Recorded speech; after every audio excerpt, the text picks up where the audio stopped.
muitíssimo bom dia, amados irmãos, queridos do Senhor. Como vocês estão? Tudo bem? Olha que maravilha, o Senhor nos acordou, o Senhor nos deu mais tempo aqui na terra. Glória a Deus por isso. Podemos buscá-lo, encontrá-lo, servi-lo, segui-lo, podemos ler a sua palavra, podemos estar com ele. Isso não é maravilhoso? Graças ao Senhor por isso, né? Muito bom dia para todos vocês, bom dia! Você que está aqui no YouTube e nos acompanha pelo YouTube, muito obrigada, viu? Muito obrigada por você estar aqui. O vídeo no YouTube chega todos os dias, 00:01 no YouTube. E eu sei que tem algumas pessoas que já de madrugada no trabalho estão assistindo o vídeo. Que o Senhor lhe abençoe, conceda a você caminhos de luz em todos os setores da sua vida, muita luz da parte do Senhor, e que você seja feliz por tê-lo, tenha paz por tê-lo, amém? Muito bom dia a todo mundo que está chegando, bom dia minha gente. Vamos orar? Senhor Jesus maravilhoso, te louvamos, Senhor.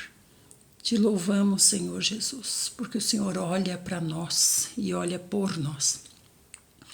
Senhor, queremos te agradecer, Senhor, porque o Senhor também nos perdoa as nossas falhas, Senhor.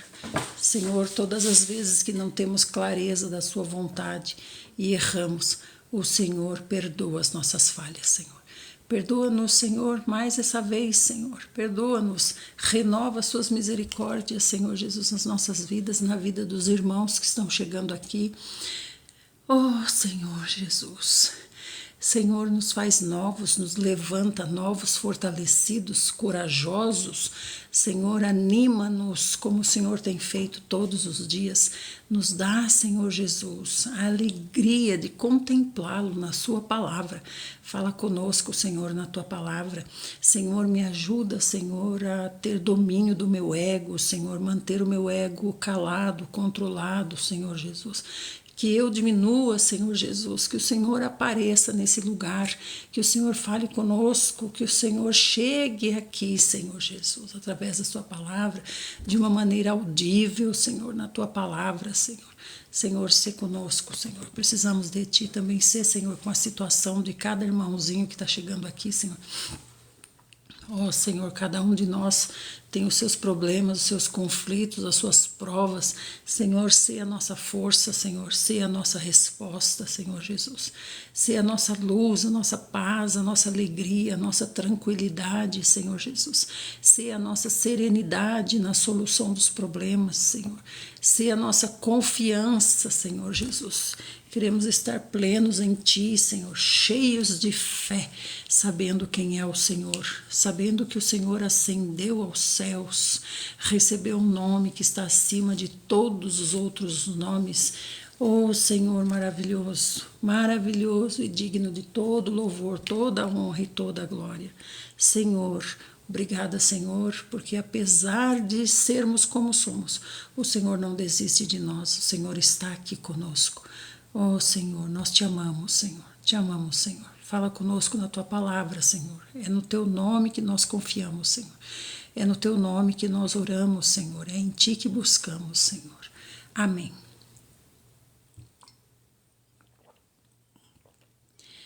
Amém, amadinhos do Senhor Jesus. Bom dia, Angélica. Fique aqui para o Senhor falar com você através da palavra, amém? O Senhor restaure todas as coisas como Ele achar bom, amém, amados? Muito bom dia, olha aí, pastor Juliano tá aí, bom dia, pastor Juliano, já está em oração, que bênção! Oh, maravilha do Senhor Jesus! Amados, bom dia! Hoje nós vamos começar com o Salmo 99. Salmo 99, louvor à santidade do Senhor. Obrigada, pastor. Bom dia para ti também. Obrigada. Amados, sigam o nosso amado irmão, pastor Juliano, que produz conteúdo cristão. Tá aí o pastor Juliano. Obrigada, pastor. Muito obrigada pelo carinho.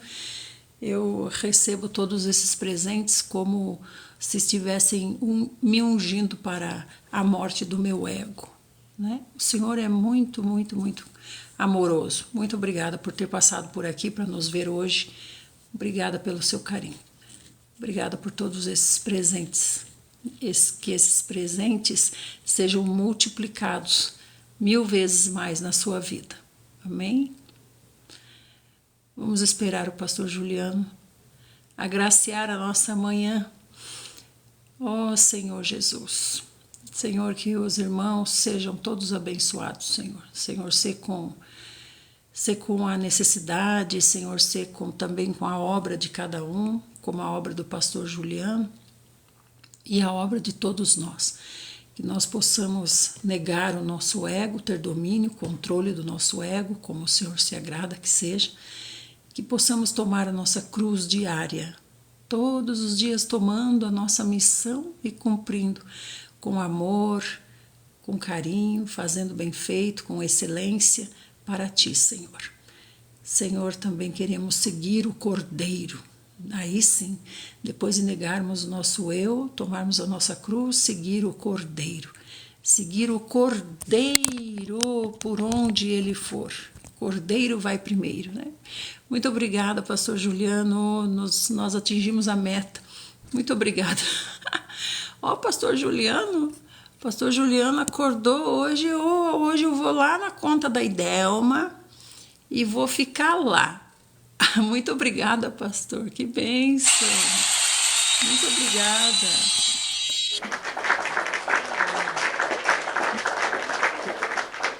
Todos os seus seguidores percebam Deus na sua página também.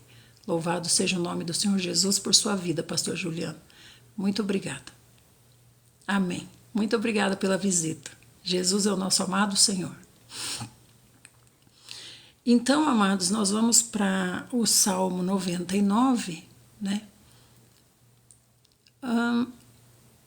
Pastor Juliano, muito obrigada.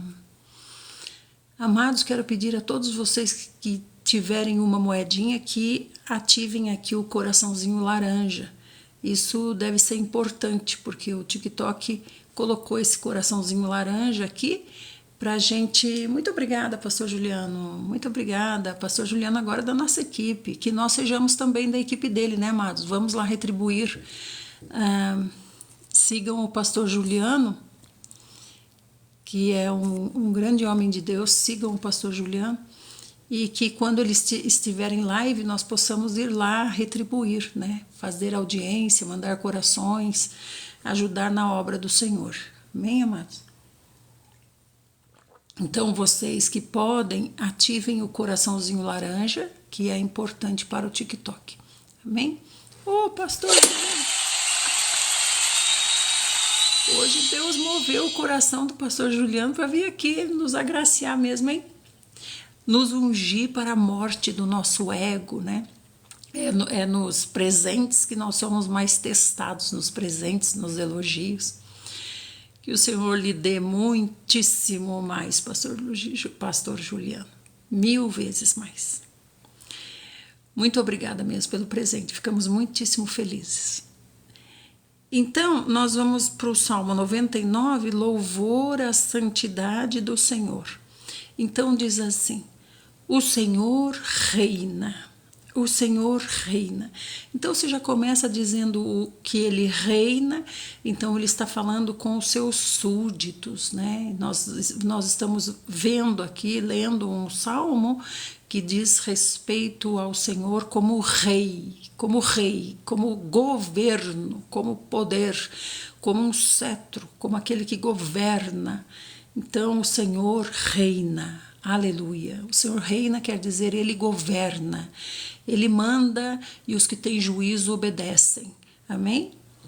As nações tremem, o seu trono está sobre os querubins, estremeça toda a terra. O Eterno é magnífico em Sião, excelso sobre todos os povos.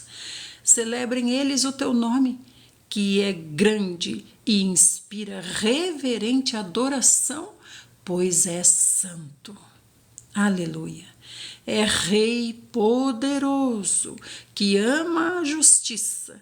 Tu estabeleceste a retidão, o direito e a equidade em Jacó.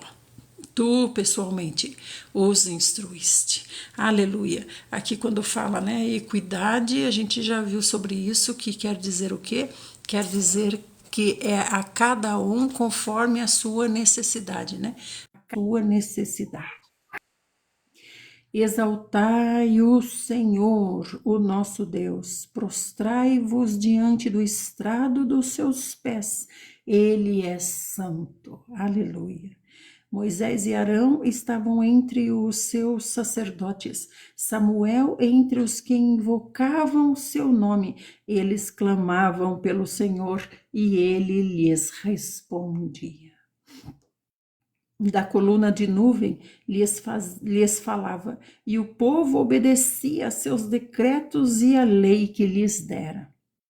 Senhor nosso Deus, tu lhes respondias, demonstrando ser Deus perdoador. Bom dia, irmão Cirilo, Deus perdoador, ainda que os tenhas disciplinado por causa de suas rebeliões. Exaltai o Senhor, o nosso Deus, prostrai-vos voltados em direção ao seu santo monte, porquanto o Eterno, o nosso Deus, é santo. Aleluia. Porquanto o Eterno, o nosso Deus, é santo. Ele é santo. Ele não se contamina com nada. Ele não é enganado por nada. Ele não, nenhuma toxina o toca. Ele é santo, puro e separado. Nada, por nada ele é afetado. Nada o ilude. Nada chega até o Senhor sem que ele tenha discernimento total e completo a respeito daquilo. Ele é santo. Ele é santo não só no sentido da sua santidade, mas também no sentido da sua pureza e no sentido do seu poder que o mantém santo. Amém? E o Senhor está dizendo aqui, quanto a nós, que estejamos entre esses que se curvam diante dessa santidade, reconhecendo o poderio e a soberania dessa santidade, reconhecendo o que ele é, o que ele tem e o que ele pode fazer. Considerando que o Senhor nos chamou também pelo nome, para que sejamos santos, separados e puros, assim como é o nosso Pai. Que estejamos caminhando para essa santidade. À medida que caminhamos para essa santidade, mais santos devemos nos tornar. Ou nos tornamos mais santos, ou estamos caminhando para a morte. Caminhamos para a vida ou para a morte. Ninguém chega diante do Senhor curioso. Vim aqui só por curiosidade, vim só para saber como é que é. Não existe essa possibilidade. Ou você caminha para a santificação, ou caminha para a morte. Vamos para Provérbios. Estamos em Provérbios 14, 9 e 10. Provérbios 14, 9 e 10. Os insensatos, os faltos de juízo, os insensatos zombam do mandamento de reparar o pecado cometido. O que é reparar o pecado cometido? Reparar seria no sentido de consertar.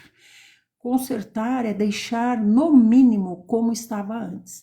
Então, quando eu tinha escolinha, né, nos anos 2000, lá em 2000 e pouco, tinha as criancinhas, né, de 0 a 5 anos. E elas, todas as criancinhas na escola por princípios bíblicos, elas já sabiam que era assim, se você fez o seu coleguinha chorar, você vai ter que ficar com ele até restabelecer a alegria dele.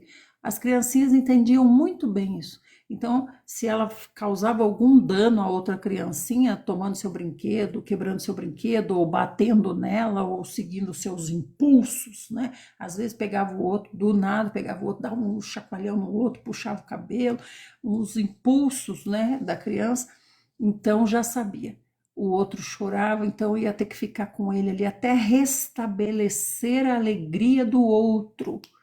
E era um preço realmente alto, porque todos viviam em paz. Depois que aprendiam isso, todos viviam em paz.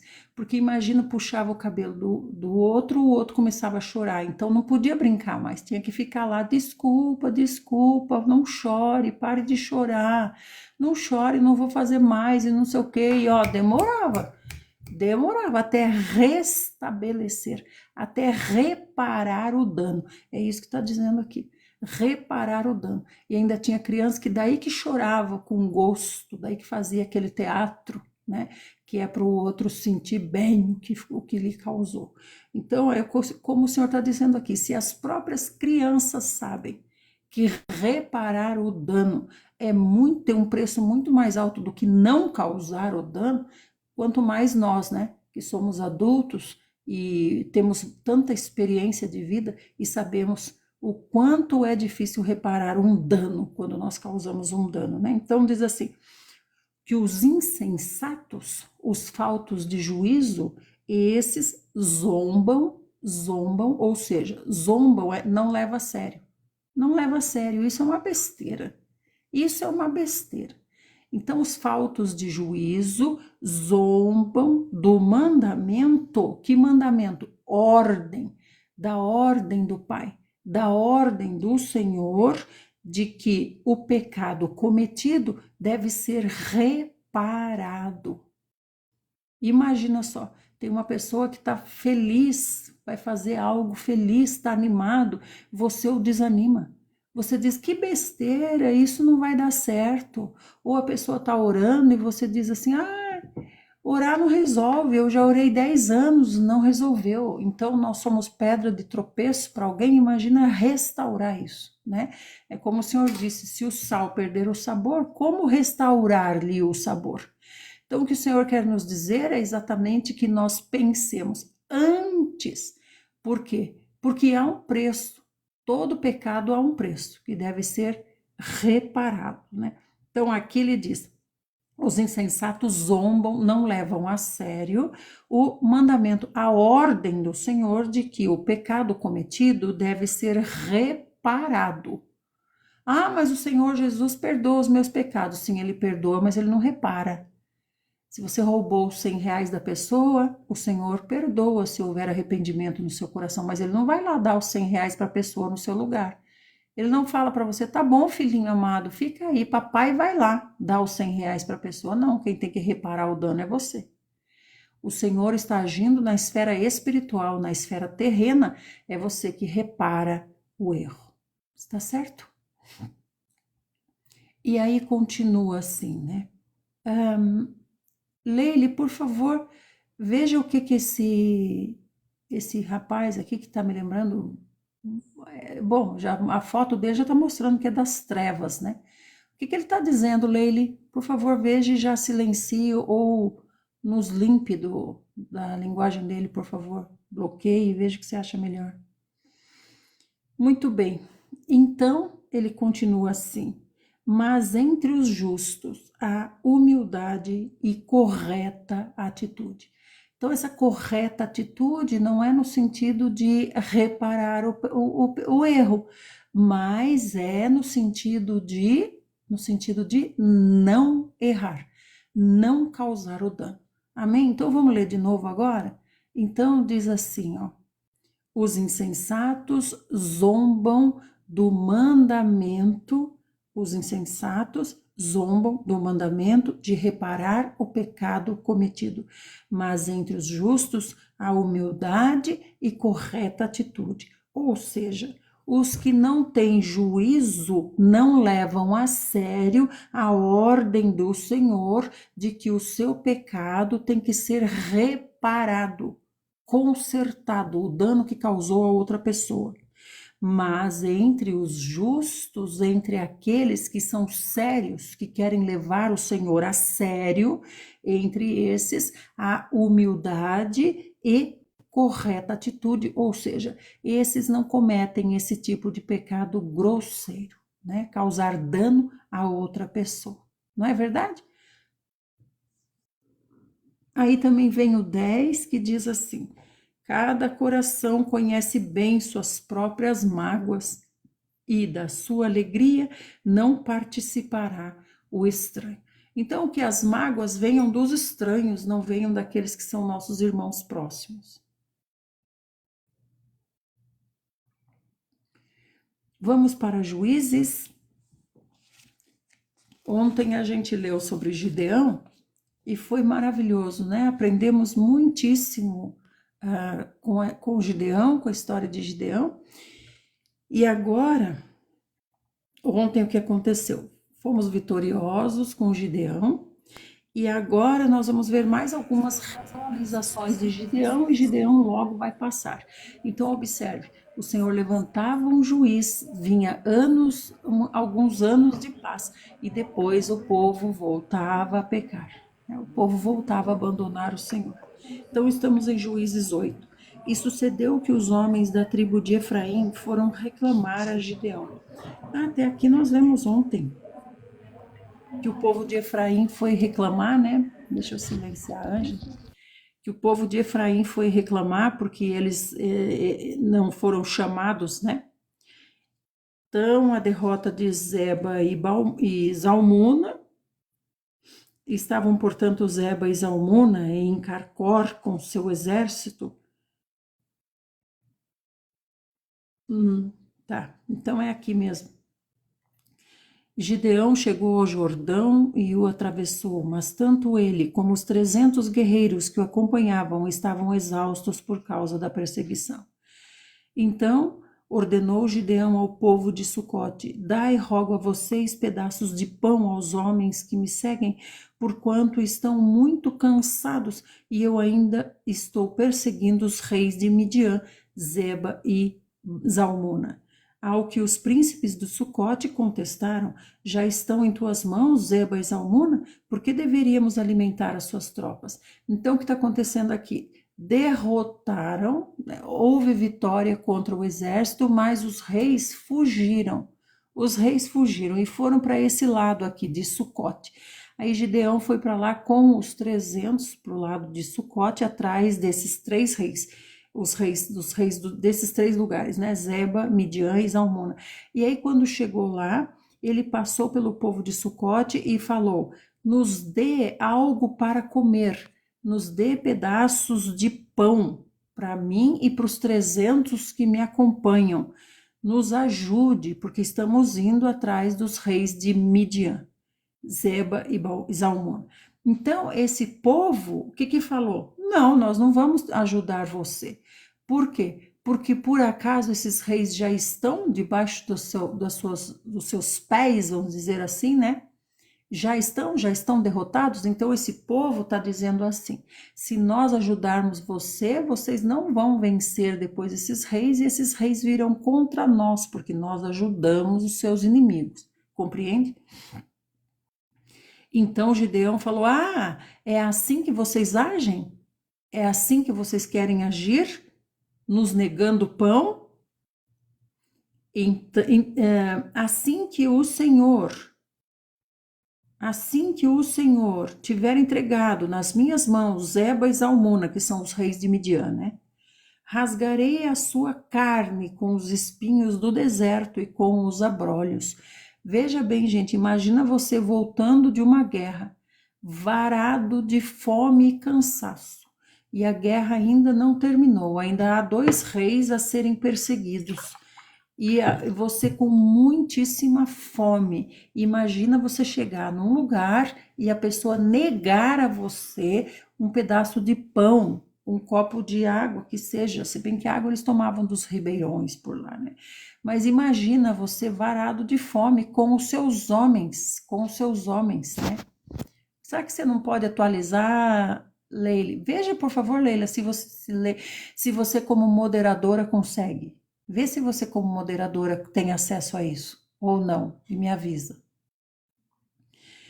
Então, ele falou, a hora que eu estiver com essas pessoas, a hora que eu tiver vencido essas pessoas, eu voltarei aqui e vou rasgar vocês com os espinhos do deserto. Compreendem? Deixa eu atualizar aqui a meta, então.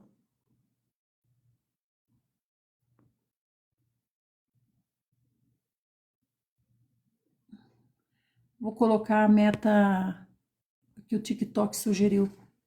Chegou aí, né? O TikTok sugere uma meta e fala assim, atualizar automaticamente com a meta que o TikTok sugere para sua live. Então fiz isso, tá bom, amados? Amados, cadê os amados que é para vir para a janelinha, que são as nossas colunas de oração na janelinha? Cadê? Eunice, Gracinha, Orenilda, Teles, cadê as colunas de oração que devem ficar quietinhas ali na janelinha? Cadê? Então dali ele subiu a Peniel, contudo eles também responderam como o mesmo povo de Sucote. Então agora ele está passando por um segundo povo que também está recusando pão para eles. E ele disse assim, eis que quando eu retornar vitorioso, vou destruir essa fortaleza aqui. E estavam, portanto, Zeba e Zalmuna, que são os dois reis que Gideão está perseguindo com os seus 300 homens, eles estavam em Carcor com o seu exército, aos que conseguiram fugir, né? Cerca de 15.000 homens apenas, ainda diz apenas, e Gideão com 300. Todos os que haviam restado de todo o exército dos povos, né? Apareceu uma de todos os que haviam restado, de todos os povos do deserto, os filhos do Oriente, os mortos dentre os que levavam à mão a espada, somavam 120.000 guerreiros. Olha só, então na vitória que o Senhor deu a Gideão com 300 homens, né? Que foi que jeito? Tocando o chofare, quebrando os quadros, os vasos. Então os inimigos puseram um contra eles, fogo amigo, né? Uns contra os outros. Se lembram disso? Que o Senhor nos contou ontem essa história?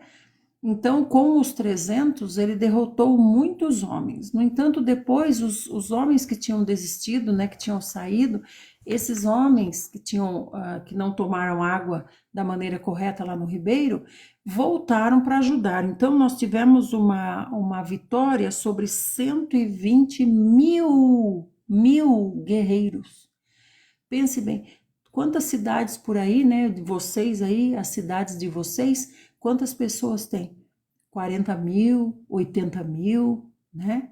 80.000 na cidade inteira. 80.000 pessoas, 100.000 pessoas na cidade inteira. Então, olha, o Senhor deu vitória sobre 120.000 homens. No entanto, 15.000 conseguiu fugir com esses dois reis, né? Zeba e Zalmuna. Gideão subiu pelo caminho dos nômades, os que habitam em tendas a leste de Noba e Jogbeá, e atacou o exército inimigo exatamente no momento em que o exército inimigo se julgava oculto e em segurança. O Senhor revela, estão ocultos em tal lugar. Viu como o Senhor revela o oculto? É nesse sentido. O oculto que quer lhe causar dano. Zeba e Zalmuna, os dois grandes chefes midianitas, fugiram, mas ele os perseguiu e os prendeu, e o exército inteiro foi derrotado, ou seja, esses 15.000 restantes, né? Gideão, filho de Joás, retornou da batalha pela encosta de Heres. Ele capturou um jovem de Sucote e o interrogou, e o jovem depôs por escrito o nome dos 77 príncipes e anciãos responsáveis pelo governo da cidade. Agora, o que está acontecendo? que está acontecendo agora? Ele está voltando, ele vai passar por aquelas 2 cidades que negaram pão, certo? Então ele pegou um jovem da cidade de Sucote, né? E obrigou o jovem a contar quem eram os líderes, os responsáveis por aquela cidade. E o jovem, capturou um jovem e o interrogou, e o jovem depois, por escrito, o nome dos 77 príncipes e anciãos responsáveis pelo governo da cidade de Sucote, que não deu pão, que negou o pão para o exército de Deus. Em seguida, Gideão rumou para Sucote e anunciou aos líderes do povo de lá: aqui estão Zeba e Zalmuna, os reis, a propósito dos quais vocês zombaram de mim, dizendo: já estão por acaso na sua mão Zeba e Zalmuna?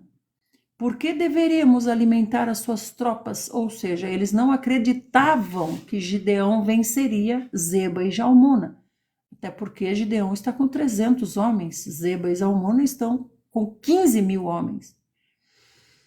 Tomou imediatamente todas as autoridades da cidade e, apanhando espinhos do deserto, abrolhos e sarças, rasgou-lhes os corpos, castigando-os severamente. Então, essa crueldade aqui da época, veja que Deus não está aqui, né? Deus não está nessa situação, não é verdade? Deus não está nessa situação. Mas é dessa maneira que no tempo dos juízes se ganhava respeito. Deus não está envolvido aqui, gente. Não é Deus que mandou, não. Mas é dessa maneira que nessa época dos juízes se conseguia respeito, se era respeitado. Vocês vão ver depois Sansão também, né? As coisas que ele fazia para chamar a atenção. Depois dirigiu-se a Peniel, que foi a outra cidade, e derrubou sua torre e fortaleza e matou todos os homens daquela cidade. Então interrogou a Zeba e Zalmuna, os reis que ele capturou: como eram mesmo os homens que vocês mataram em Tabor? E eles responderam: pareciam contigo, todos eles tinham o aspecto de filhos de rei. Então Gideão está perguntando para eles como eram os homens que vocês mataram lá em determinado lugar, né? Quando eles invadiam antes. Falava, eram como você. Então é a mesma coisa que dizer, era gente do seu povo, né? Se vestia como você, era gente como você. E Gideão acrescentou, sim, eram meus irmãos, filhos de minha mãe. E concluiu, juro pelo nome do Senhor, que se vocês tivessem permitido que eles vivessem, eu hoje não mataria vocês. Então deu ordem expressa ao seu filho primogênito, Jéter, e disse a ele, levante-se, Jéter, e mate esses 2 reis agora. Contudo, o Jéter ficou apavorado e não conseguiu tirar sua espada, porque ele era muito jovem. Não teve coragem de matar os 2 reis. Mas Zeba e Zalmuna provocaram, exclamando, levante-se e mate-nos você mesmo, Gideão. Ora, é preciso ter coragem de um verdadeiro homem para fazer isto. Então Gideão avançou e os matou rapidamente, depois arrancou os enfeites reais do pescoço deles e dos camelos deles. Né? Então Gideão os matou na sua ira, por quê? Porque ainda ali na iminência da morte eles zombaram de Gideão, né? Dizendo, seu filho não é homem suficiente para nos matar, né? Então os israelitas rogaram a Gideão, Gideão, reine sobre nós, tu e teu filho Jéter e teu neto, porque vocês nos tiraram das mãos de Midian, dos midianitas. Gideão, contudo, esclareceu, não serei eu quem governará entre vocês, tampouco meu filho, porque é Yahvé quem reinará sobre as vossas vidas. Mas veja que precisa de um líder. Há necessidade de um líder, assim como Deus nos deixou um pai, nós temos um pai, né? O nosso pai que se casou com a nossa mãe, o nosso pai, aquele que nos criou, aquele que nos deu toda a orientação, proteção necessária. Deus nos deu um pai terreno. da mesma forma que nos dá um pastor terreno para nos pastorear realmente como ovelhinhas, e da mesma forma que nós precisamos de liderança, precisamos de alguém que represente Deus na terra, precisamos de liderança, precisamos de um governo, né? Um governo. E Gideão está dizendo, não, quem vai liderar sobre vocês é Yahvé. Como é que o Senhor vai liderar diretamente sobre eles se Gideão está conhecendo a história dos juízes, né? Ó, sobe um juiz, a hora que ele morre, volta tudo como era. Outro juiz, a hora que ele morre, volta tudo como era. Ele está vendo que não funciona assim. Por isso que eu estou dizendo, né? Yahvé não está nessas questões aqui. O Senhor estava com Gideão até o momento que ele venceu os 120.000 homens. A partir dali, Gideão já foi por conta própria já. Vocês estão percebendo? Disse mais Gideão, permite, entretanto, que vos faça um pedido, que cada um de vocês me dê um dos brincos que tiraram dos vencidos. Os ismaelitas, parentes dos midianitas, costumavam usar argolas de ouro nas orelhas ou no nariz, porquanto eles eram nômades do deserto. Então eles responderam, de bom grado nós vamos lhe dar. Então ele pediu para cada um dos homens, né, uma argola da orelha dos inimigos ou então do nariz.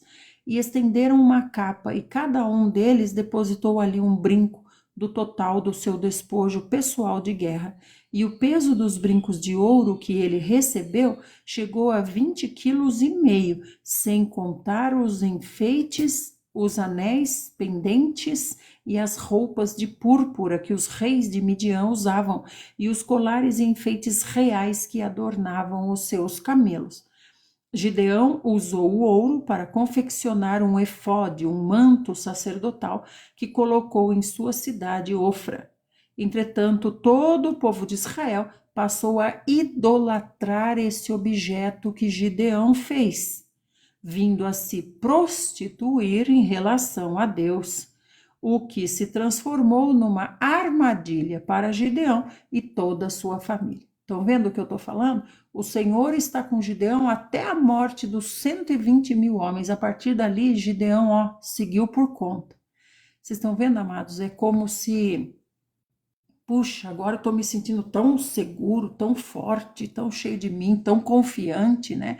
Agora eu já posso tomar as minhas próprias decisões, ou então já sei o que fazer, já sei o que fazer.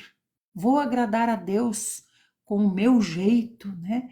Com a minha maneira, já sei o que fazer. Estão vendo? Então começa tão bem, daqui a pouco já está distante do Senhor, né? Então isso é um grande puxão de orelha para nós. Achando que não precisa consultar o Senhor em todas as coisas, só em algumas coisas. Só nas coisas mais importantes eu devo consultar o Senhor. Nas coisas pequenas, não, eu já sei, eu não preciso consultar o Senhor, né? Ou como disse uma vez, não preciso incomodar o Senhor, eu já sei, né? Olha aí o resultado, ó.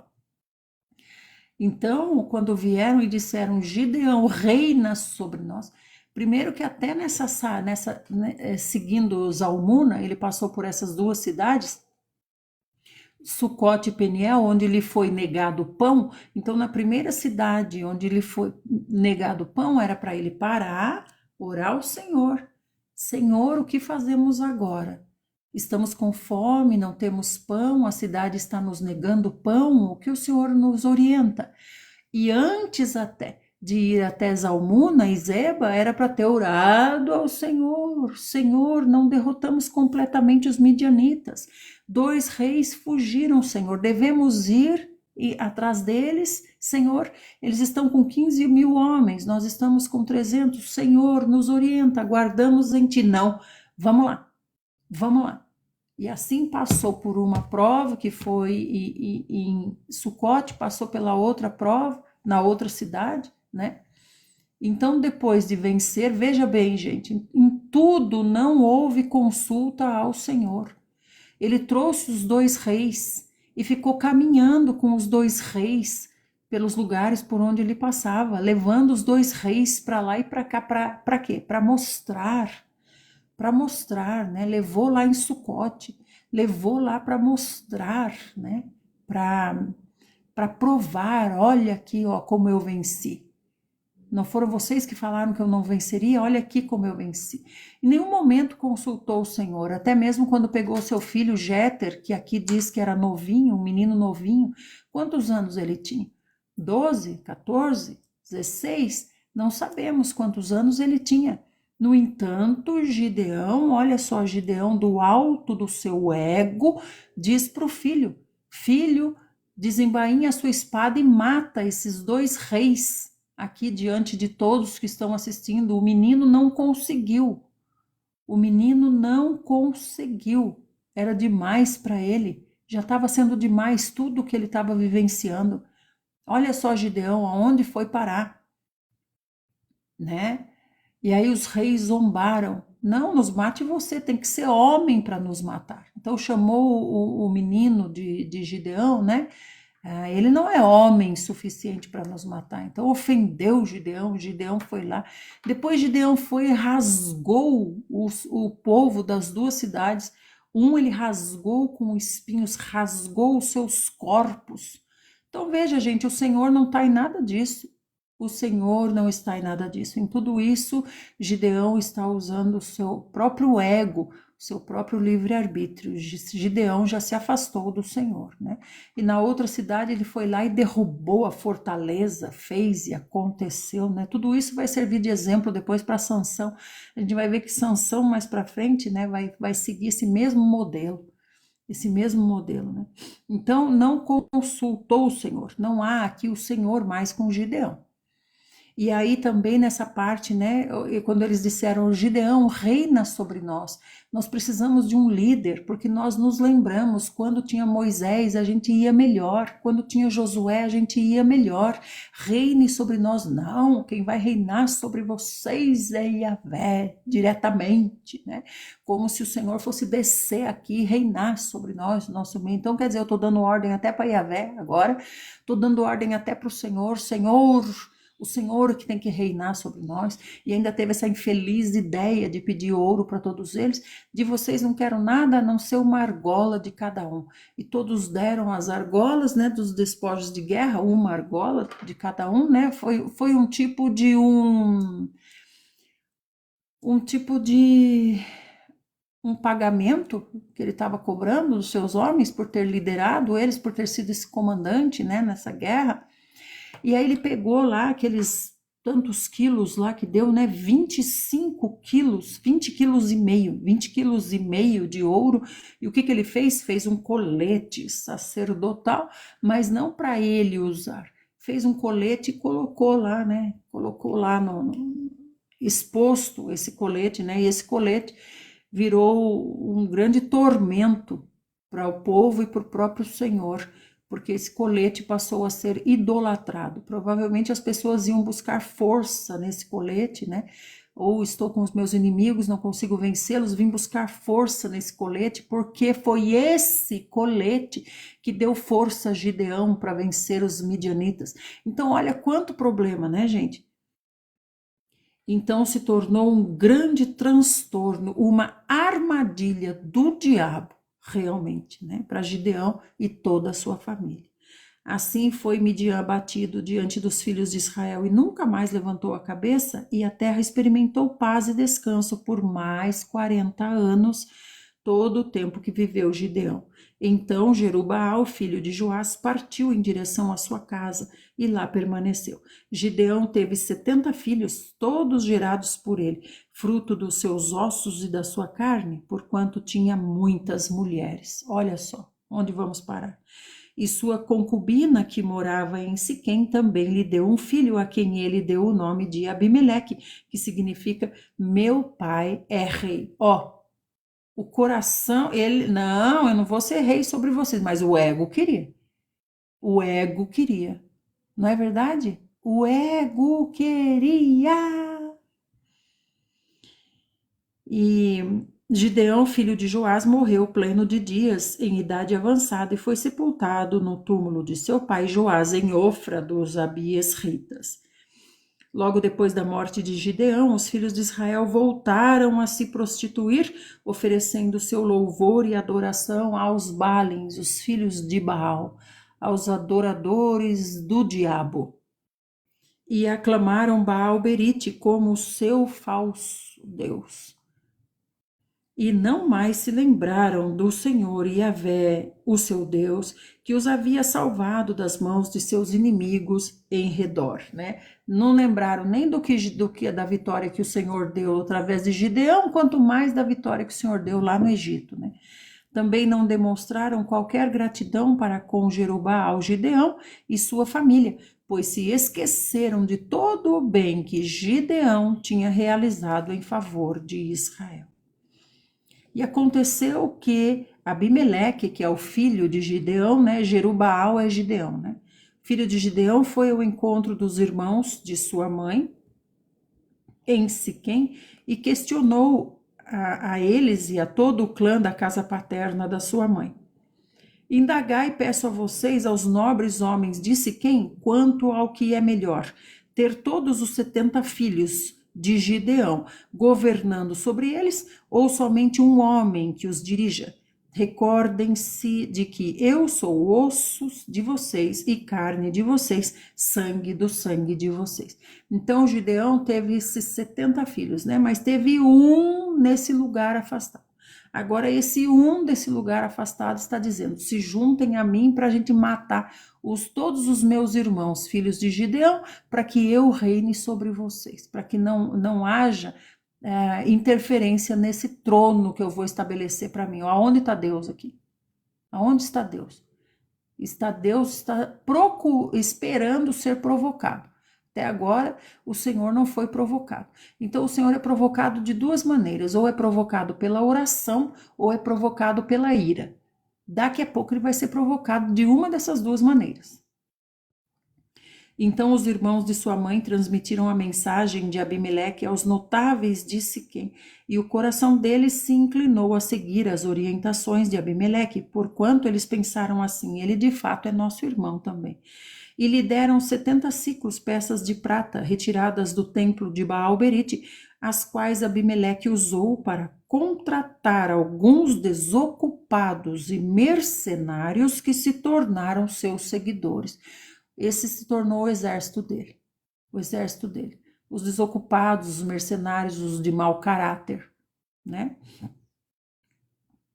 Em seguida, Abimeleque rumou para a casa do seu pai, em Ofra, e matou os seus 70 irmãos, filhos de Gideão, todos sobre uma rocha.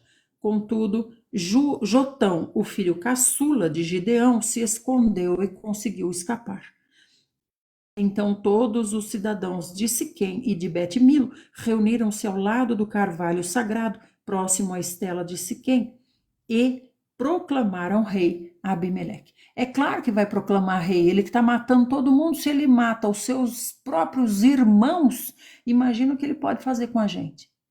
Então nós vamos admiti-lo como rei, com certeza. Então veja que o povo também não clama. Mas o povo sabe, o povo conhece, o povo tem toda a experiência dos seus antepassados, amados. Senhor Jesus, imagine como fica o Senhor com toda essa situação. Por isso que eu digo, né? O Senhor é provocado de duas maneiras, ou pela oração ou pela ira.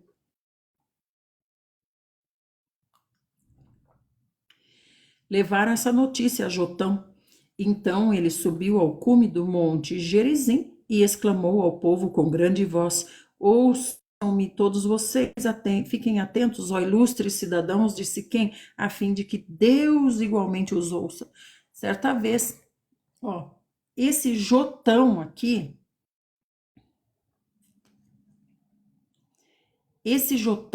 é o filho caçula de Gideão, que parece que está tendo mais senso, parece que está tendo mais coerência, mais juízo.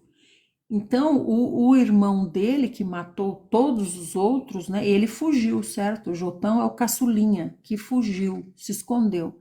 E esse outro, Abimeleque, que é o filho da concubina, matou todos os irmãos e se autoproclamou rei. E o povo aceitou. né?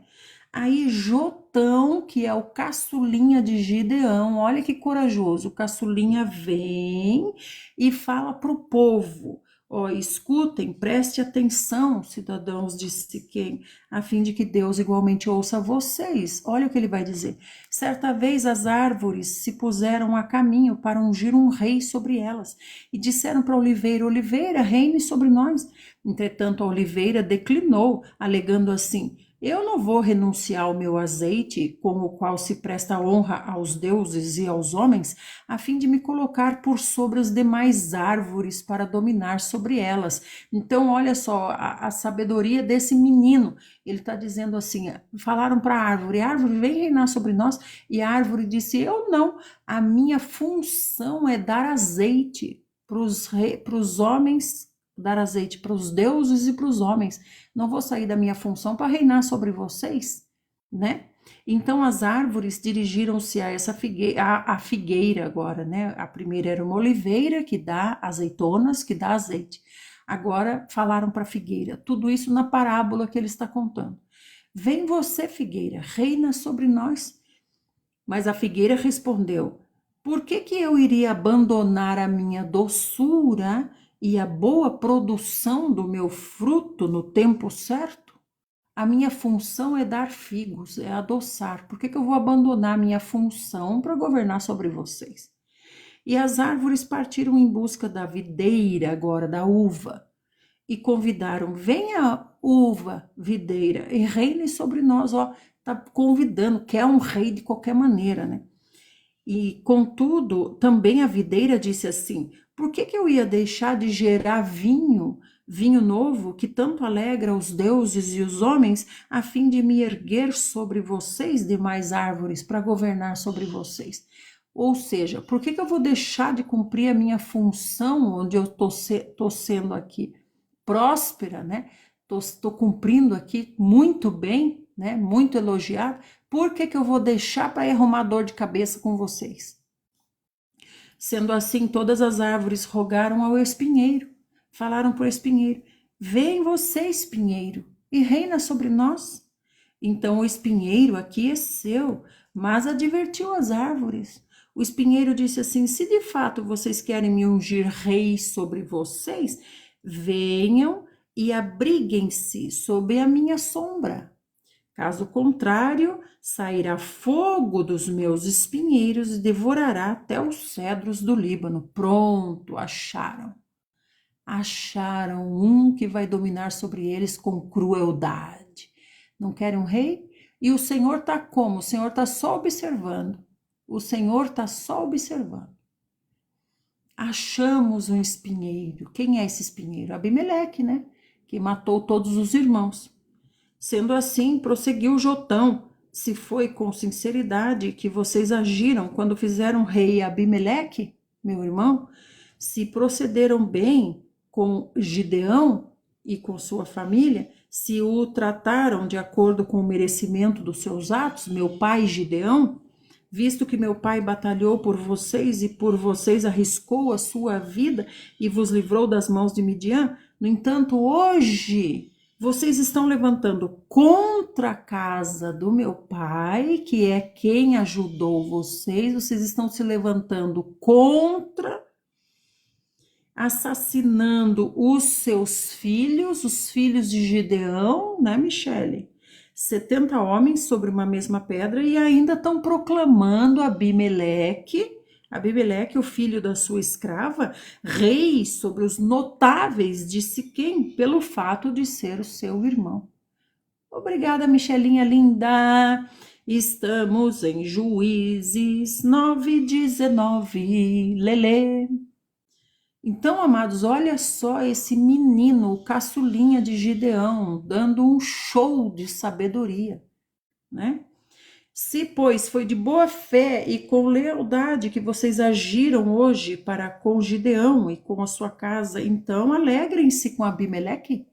Alegrem-se com Abimeleque e que ele se alegre com vocês também. Vocês acham que vocês estão fazendo algo correto, algo bom? Contudo, se não for assim, que brote fogo de Abimeleque e consuma todo o povo de Siquém e de Bet-Milo, e que igualmente saia fogo dos cidadãos de Siquém e de Bet-Milo e devore Abimeleque. Logo em seguida, Jotão fugiu de novo. Olha só, gente, sabedoria. Esse foi levantado pelo Senhor mesmo.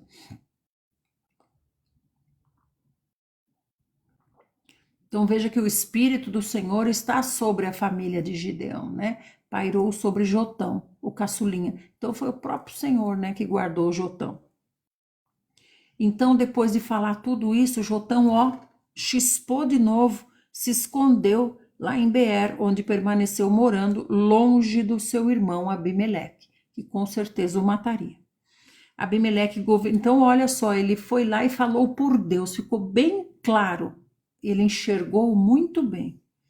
Abimeleque governou sobre todo Israel por um período de 3 anos. Ao final desse tempo, Deus enviou um espírito de discórdia entre Abimeleque e os cidadãos de Siquém.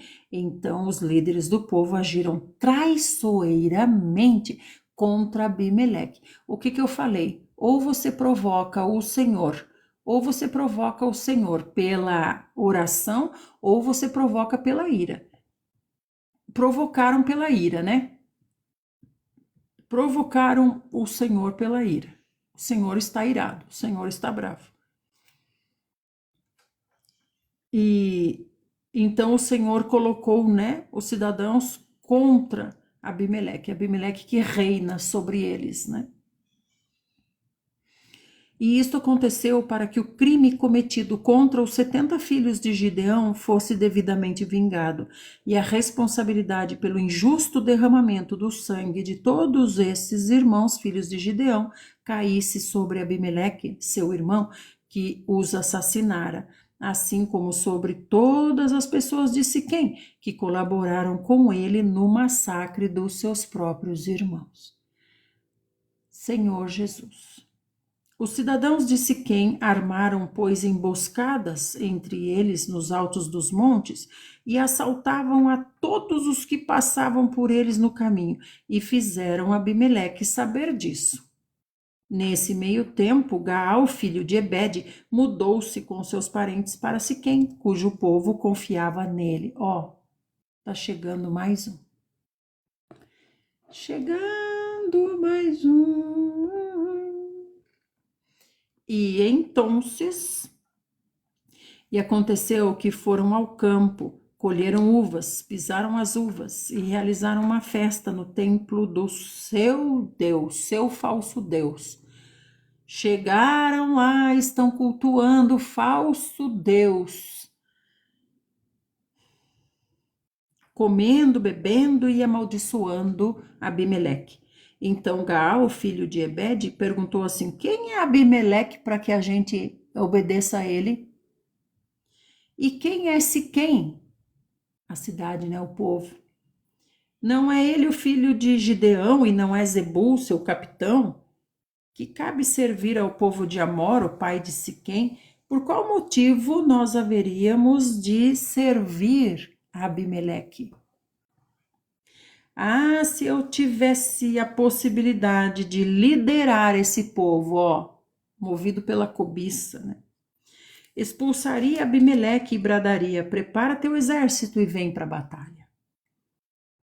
Assim que Zebul, governador da cidade, foi informado sobre o que Gaal andava dizendo, ficou extremamente irritado. Quem é Zebul? Zebul é um que Abimeleque pôs como um tipo de governador lá, né? Secretamente mandou mensageiros a Abimeleque, né, com a seguinte notícia: Gaal, filho de Ebede, e seus parentes chegaram aqui em Siquém e estão mobilizando toda a cidade contra você, Abimeleque. Levante-se, pois, durante a noite, você e as pessoas que estão com você, e arma emboscadas no campo. De manhã, ao raiar do sol, você aparece de surpresa e investe contra a cidade. Quando Gaal e os que estão com ele saírem ao teu encontro, fazei com eles o que desejares. Então, quando Gaal, que é esse, né, que está querendo tomar não é trono, né, não é trono, não era trono, mas era governo, né, quer tomar o governo, tomar a liderança de Abimeleque. Então, Abimeleque e todas as suas tropas partiram no meio da noite e prepararam emboscadas nas proximidades de Siquém. Siquém é a cidade, divididos em 4 grupos militares. Ora, Gaal, que é esse que quer tomar o lugar de Abimeleque, filho de Ebed, havia se retirado e parou à entrada da porta da cidade, quando Abimeleque e seus comandantes surgiram das suas emboscadas. Observando aquela gente, Gaal comentou com Zebu: eis que desce gente do cume dos montes, está vindo gente do cume dos montes. Então, quer dizer, não deu certo a estratégia de guerra. Não deu certo a estratégia de guerra deles, que era o quê? Nós vamos ficar numa emboscada aguardando. Eles não foram atrás deles, né, contra-atacar. Então eles tiveram que desistir e vir. Agora estão vindo para a cidade. Desistiram da emboscada e estão vindo para a cidade, né? Por isso que fala aqui, Gaal falou, né? Olha lá, tá descendo gente dos montes da emboscada, né? Todavia, Zebu, que é esse governador da parte de Abimeleque, falou assim: o que você está vendo é apenas a sombra dos montes e você está confundindo a sombra com uma multidão em movimento. Esse que é da parte de Abimeleque está ali traiçoeiramente enganando esse outro, né? Gaal, que vai contra ele. Contudo, Gaal afirmou novamente: veja melhor, eis que descem homens da parte central da colina, do umbigo da terra, e uma companhia militar que vem se aproximando pelo caminho do carvalho dos adivinhadores. Então, Zebu, que é da parte de Abimeleque, que é o filho cruel de Gideão, ele disse assim: o que você fez você fez da sua língua, com a qual você bradava: quem é Abimeleque para que o servamos? Não são esses os homens que você ridicularizou? Ora, pois agora sai ao encontro deles. Então, olha só esse traiçoeiro, né? Que homem traiçoeiro esse Zebu. Ele se fez amigo de Gaal, né? Que quer derrubar Abimeleque. Se fez amigo de Gaal, né? E eles estão à porta da cidade, onde ficam os homens poderosos, à porta da cidade. E de repente está vindo lá, ó, o exército de Abimeleque.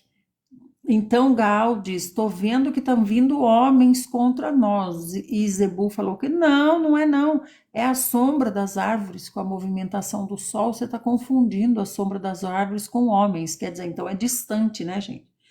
Dá tempo de se preparar, né? Aí ele não se preparou. E o que aconteceu? Agora que Abimeleque está perto com seus homens, aí ele vira para o outro, esse cara de pau, vira para o outro e fala assim: ué, não é você que estava falando? Quem é Abimeleque para mandar em nós? Tá aí, Abimeleque. Fala agora na cara de Abimeleque o que você tinha falado antes. Mas então Gaal saiu à frente dos cidadãos de Siquém e pelejou contra Abimeleque. Mas Abimeleque o perseguiu, pois acabara fugindo do campo de batalha, e muitos tombaram mortos antes que alcançassem a porta da cidade. Abimeleque retornou para Arumá e Zebu, perseguindo a Gaal e seus parentes, impediu-lhes que habitassem em Siquém. Então eles tiveram que fugir, foram expulsos. Não foram mortos, mas foram expulsos, e Abimeleque continua no poder. No dia seguinte, o povo de Siquém saiu pelo portão da cidade e se dirigiu aos campos, e Abimeleque ficou sabendo disso. Então tomou sua gente, dividiu-a em 3 companhias militares e se pôs em emboscada pelos campos. Assim que avistou o povo deixando a cidade, levantou-se contra eles e os exterminou. Por que ele vai contra o povo agora? Porque o povo tinha ficado do lado de Gaal, né? Enquanto Abimeleque e o grupo que estava com ele avançaram e dominaram o portão da cidade, os outros 2 grupos fizeram o mesmo contra os que estavam no campo e os massacraram. Abimeleque desferiu violento ataque contra toda a cidade durante o dia inteiro. Depois de possuir a cidade, dizimou impiedosamente seus habitantes, destruiu toda a cidade e espalhou sal sobre a cidade. Assim que souberam destas notícias, todos os líderes e cidadãos que estavam na torre de Siquém refugiaram-se na fortaleza do templo de Baal Berítio. Templo de quem? Templo de Baal. Então, até templo para Baal já tem. Templo. Antes era altar, ou era debaixo das árvores, ou era altar nos montes para sacrificar. Agora já tem templo para Baal. Templo. Olha que ponto chegou Israel. Logo que Abimeleque foi informado que o povo se havia reunido lá, ele e todos os seus homens subiram ao monte Zalmon. Ele apanhou um machado, cortou um galho de árvore e colocou o galho sobre seus ombros. Em seguida ordenou aos seus comandados: depressa, como me vistes fazer, fazei-o agora mesmo vocês também. Todos os seus homens cortaram cada qual um galho e seguiram Abimeleque. Amontoaram os galhos sobre a cripta e os queimaram sobre os que ali se haviam escondido, e assim pereceu todo o povo que havia se refugiado na torre de Siquém, cerca de 1000 homens e mulheres. Então eles morreram assados, né? Fizeram um tipo de uma fogueira embaixo e assou os 1000 homens que estavam em cima. Então, olha quanta crueldade, né, virou Israel contra si mesmo. Israel se autodestruindo, não é verdade? É irmão contra irmão, né? Tudo isso depois da morte de Josué, porque não ficou nenhum líder depois de Josué. Depois Abimeleque avançou sobre a cidade de Tebes, cercou a cidade e tomou a cidade. Havia no centro da cidade uma torre fortificada, onde se refugiaram todos os homens e as mulheres e todos os líderes da cidade. Tendo fechado a porta atrás de si, subiram ao terraço da torre. Abimeleque se aproximou da torre e atacou a torre.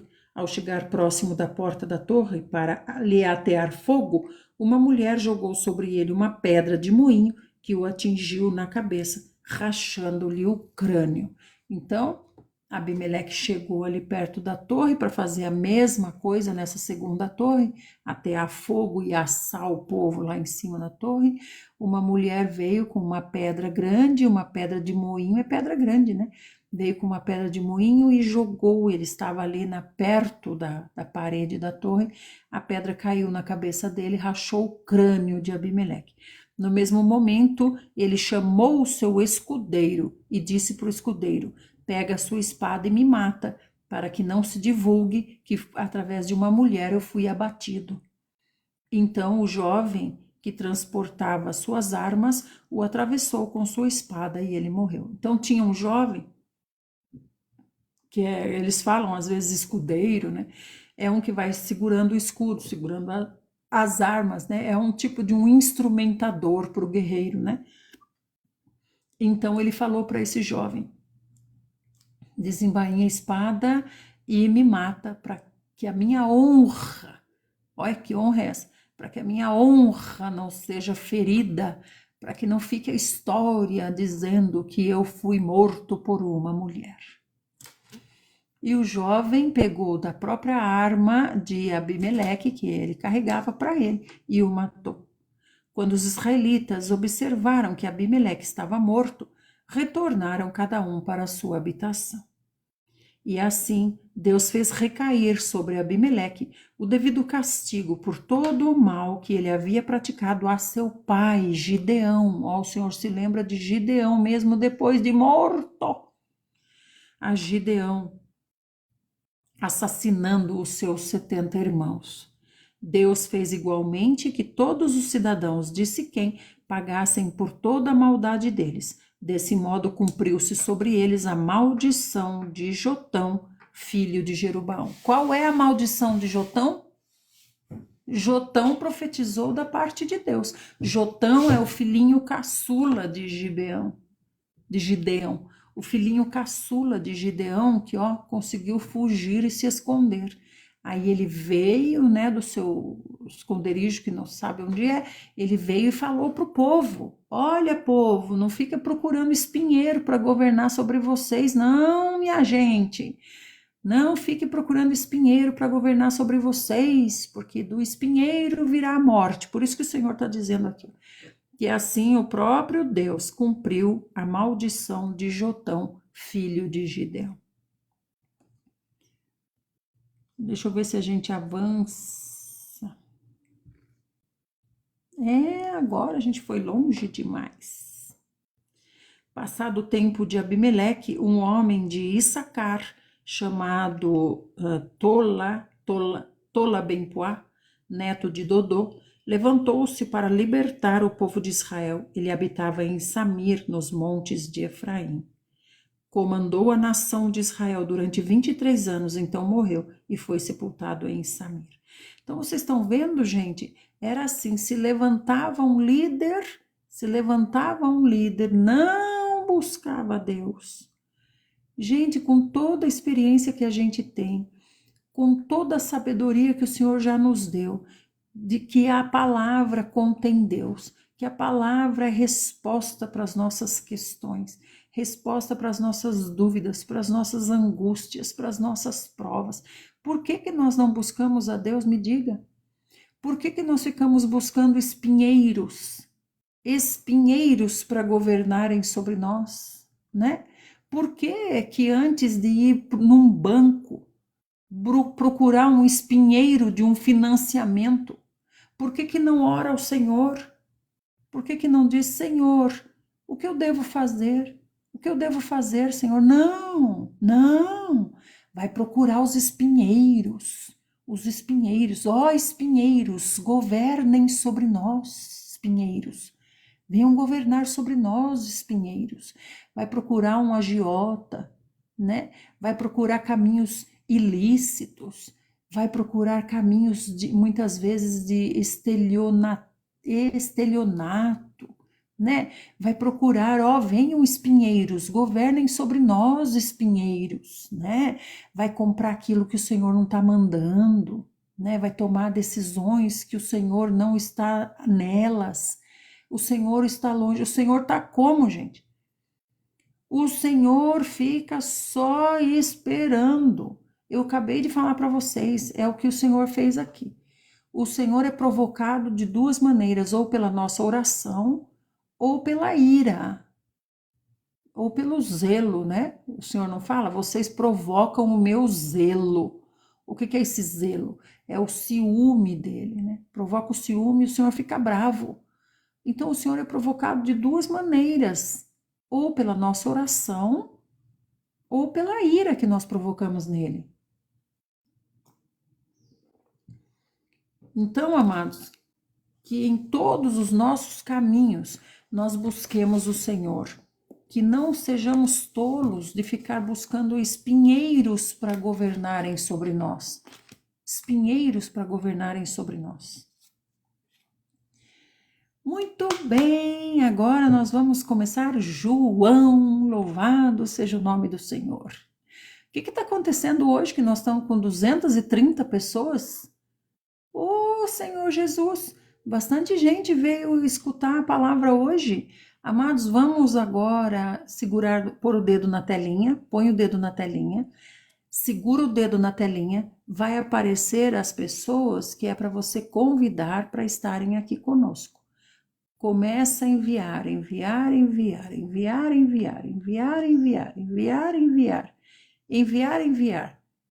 Põe o dedo na telinha e segura. E aí envia para todas as pessoas que aparecem na lista, certo? E também, gente, por outro lado, não se esqueçam de mandar os corações. Cada 1000 corações traz uma pessoa. Então, aprenda. Você manda 1000 corações, o TikTok traz uma pessoa para cá. Se eu mandei 1000 corações, eu já sei que pelo menos uma pessoa está vindo, então eu já oro por essa pessoa. Senhor Jesus, acabei de mandar 1000 corações. Eu sei que pelo menos uma pessoa virá para cá em resposta a esses 1000 corações. Senhor, abençoa essa pessoa, Senhor. Eu não sei quem é, mas o Senhor a ama. Abençoa essa pessoa, Senhor. Sê com os problemas dessa pessoa. Fala com essa pessoa através da sua palavra. Abençoa essa pessoa. E a mim também.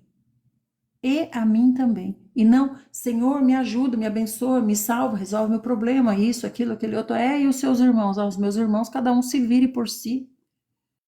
Será que é isso, gente? Então, mande 1.000 corações, 2.000 corações, 3.000 corações e ore pelas pessoas. São suas pessoas, você que está trazendo para cá. Amém, amadinhos? E vocês que estão aqui, nos 230 que estão aqui conosco, por favor, tornem-se nossos amigos. Nos sigam para você não se perder. Bom dia, Sil. Nos sigam para você não se perder e continue conosco. Assim, quando a gente estiver em live, você vai ser avisado. Seja nosso amigo, igual a Soninha está fazendo. Sejam nossos amigos. E hoje nós vamos começar João.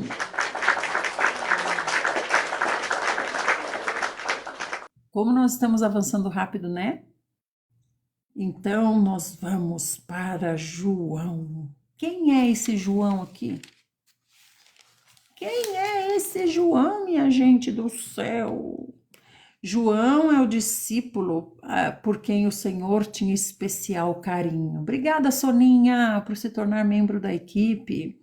João é o discípulo aquele que o Senhor, que dizem, né? O discípulo amado do Senhor. Ele foi testemunha, ele viu, ele estava junto, né, Rogério? Ele viu todas as coisas, tudo que ele vai escrever aqui para nós. Oi, Dani, obrigada, amorzinho de Jesus. Tudo que ele viu, ele registrou aqui. Então é diferente de Lucas, né? Porque Lucas fala a respeito da sua pesquisa. Lucas compilou tudo que ele recolheu de informações. Lucas não era judeu e Lucas recebeu o quê?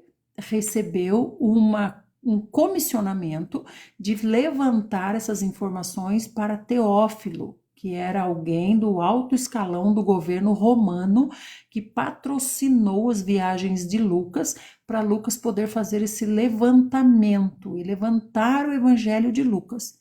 Amém, amadinhos? Agora nós saímos de Lucas, nós vimos como Lucas compreendeu a história. Agora nós vamos para João. João vai falar diferente. João vai falar que ele viu, João viu. Nós vamos ver a diferença, né? Como João sentiu as coisas, né? João estava ali, grudadinho no Senhor, era o mais interessado, era o que não se apartava do Senhor de jeito nenhum, ficava grudadinho no Senhor. João é um grande exemplo para nós, né? Então, João começa escrevendo assim: no princípio era a palavra, e a palavra estava com Deus, e a palavra era Deus. Então, em algumas versões diz o verbo, né? No princípio era o verbo, e o verbo estava com Deus, e o verbo era Deus, né? Essa palavra aqui, esse verbo, quer dizer o quê? Quer dizer o próprio poder, a própria existência, né? Nós sabemos que o poder de Deus se manifesta através do verbo. O que é o verbo? É o que ele verbaliza. O que é verbalizar? É falar. Falar. O que ele fala acontece. O que ele fala se manifesta. Então está dizendo aqui, João compreendeu assim, que o Senhor Jesus, no princípio, antes de vir como homem aqui à terra, ele era o verbo estava com Deus e o verbo era Deus. Então ele é a própria manifestação do Pai, ele é o próprio Pai, né? Né, amados irmãozinhos? Cadê o Rogério? Exatamente, Rogério. Haja luz, aconteça isso, aconteça aquilo e tudo se faz. Né? O Senhor diz e as coisas acontecem. Esse é o verbo. Né? Ele, a palavra, estava no princípio com Deus. Então, o que ele quer dizer? Quer dizer que primeiro o Senhor Jesus estava lá. Estava lá, não tinha descido ainda. Então, nas conversas que ele teve com o Senhor Jesus, ele teve essa compreensão, gente.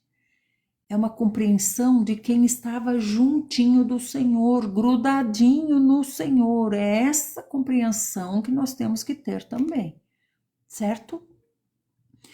Então ele diz assim: ele, o Senhor Jesus, era a palavra, ou seja, o verbo, e estava com Deus. Então o Senhor Jesus e Deus são a boca e o que sai da boca, né? Todas as coisas foram feitas através dele, e sem ele, nada do que existe teria acontecido. Então veja que a participação do Senhor Jesus é total nos planos de Deus. Em tudo, em todas as coisas, o Filho de Deus participa. Ele é o próprio Deus. São coisas que nós não compreendemos, né? Nós compreendemos com a nossa mente humana. Na nossa mente humana, tão pequena e tão limitada, nós compreendemos assim uma relação de pai e filho. Uma relação de pai e filho, eu compreendo o que é, eu sei o que é. Eu tenho pai, também tenho filho, eu sei o que é uma relação de pai e filho. Mas é muito além disso que João quer nos dizer. João está dizendo que Deus era a boca e o Senhor Jesus era o que saía da boca. Ele está dizendo assim, que tudo o que aconteceu não teria acontecido não fosse o Senhor Jesus. Então o Senhor participa de tudo, né, Rogério? Olha, Rogério, que inteligente. Glória a Deus. Glória a Deus por termos comentários inteligentes, né? Continuando então, nele estava a vida, e a vida era a luz dos homens. Nele estava a vida, e a vida era a luz dos homens, ou seja, a própria existência, a vida, a existência. E a luz resplandece nas trevas, mas as trevas não a venceram. As trevas não vencem a luz, né, Michele? Então ele está dizendo que o próprio Senhor participa dessa vida, né? Como fala lá em Adão, né? E o Senhor soprou no boneco, e o boneco passou a ser alma vivente. Então há uma partícula de Deus, senão não haveria vida. Houve um homem enviado de Deus, cujo nome era João. Agora ele vai falar dele. Agora ele está dizendo quem é ele, né? Houve um homem enviado de Deus, cujo nome era João. Ele veio como testemunha para que testificasse a respeito da luz, essa luz que ele está falando, a fim de todos virem a crer por intermédio dele. Então ele está falando agora, né? Ele está falando da participação na obra. João não era a luz, né? Ele está falando aqui, acho que é de João Batista, né? Vamos continuar para a gente compreender. João não era a luz, mas foi enviado para testemunhar da luz. A palavra é a luz, é ele mesmo. Ele está falando dele mesmo. Só que ele está escrevendo na terceira pessoa. Está escrevendo na terceira pessoa. Talvez ele pensasse assim, né? Que ele poderia se orgulhar por seus escritos, talvez. Então ele escreve na terceira pessoa. Havia um homem chamado João, que é ele mesmo, né? Ele veio como testemunha ocular. Ele viu tudo que ele está escrevendo.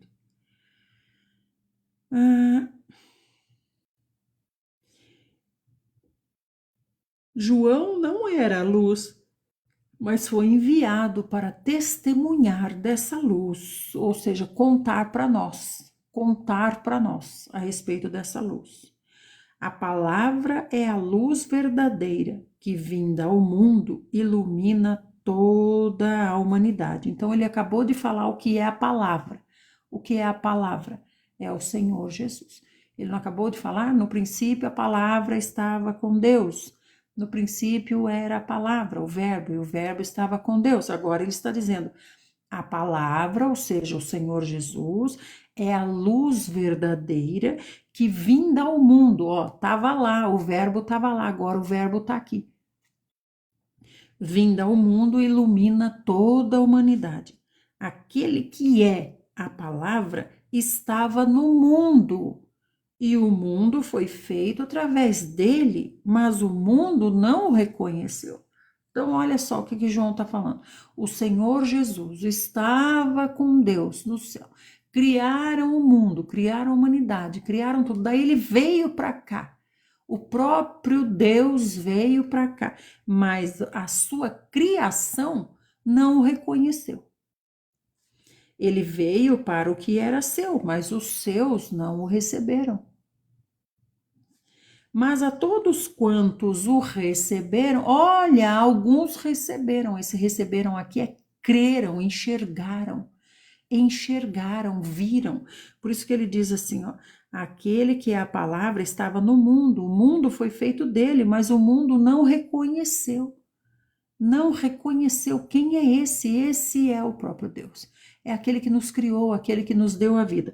Aí agora ele diz assim, mas a todos que perceberam isso, a todos que enxergaram isso, que enxergaram que o Senhor Jesus era o próprio Deus, a todos que enxergaram isso, ele deu um direito, um poder de se tornarem filhos de Deus, ou seja, aqueles que creram no seu nome. Olha o poder do nome. Qual é o nome, gente? Qual é o nome? Escrevam aí para mim o nome. Deem essa alegria. Escrevam o nome. Qual é o nome? Qual é o nome, amados? Mas a todos quantos receberam, creram, né? Ele deu poder, um poder para se tornarem filhos de Deus. Ou seja, aos que creram no seu nome. O nome, amadinhos, é Senhor Jesus. Jesus, ele era, enquanto ele estava aqui na terra como homem, ele era Jesus. Assim como eu sou Idelma, ele era Jesus. E Jesus era um nome comum. Jesus é como José hoje, como Zé. É nome comum, como Zé, como Maria, é nome comum. Ele era Jesus aqui na terra. Mas depois que ele cumpriu sua missão e subiu e assentou-se à direita de Deus, ele recebeu um nome que está acima de todos os outros nomes.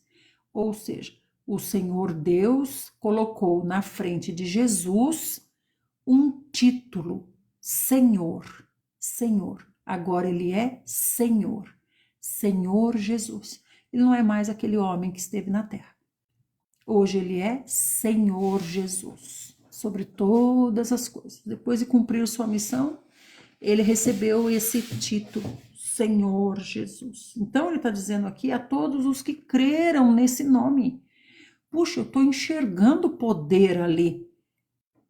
Estou enxergando alguma coisa. Então, a todos que creram, que viram que ele era o próprio Deus, pelos sinais que ele fazia, pelas maravilhas, e hoje como? Hoje pela pregação do evangelho. O que é pregar o evangelho? É fazer o que João está dizendo, contar sobre o Senhor para ver se a pessoa enxerga. A gente conta, dá testemunho para ver se a pessoa enxerga. Se a pessoa enxergar que esse do qual nós estamos falando é Deus, é Senhor, é o Senhor Jesus, então o Pai lhe concede um poder para se tornar filho de Deus. Ele nasce de novo, o Espírito entra nele, é um poder que lhe é dado. É uma maravilha de Deus, é a graça. Todos que enxergarem que Jesus é o Senhor, recebem esse poder. O Espírito lhes é concedido. Amém? Então é o próprio Senhor que dá a esses enxergarem, para lhes dar esse poder, né? E aí ele diz assim, esses não nasceram do sangue, nem nasceram da vontade da carne, nem da vontade do homem, mas nasceram de Deus.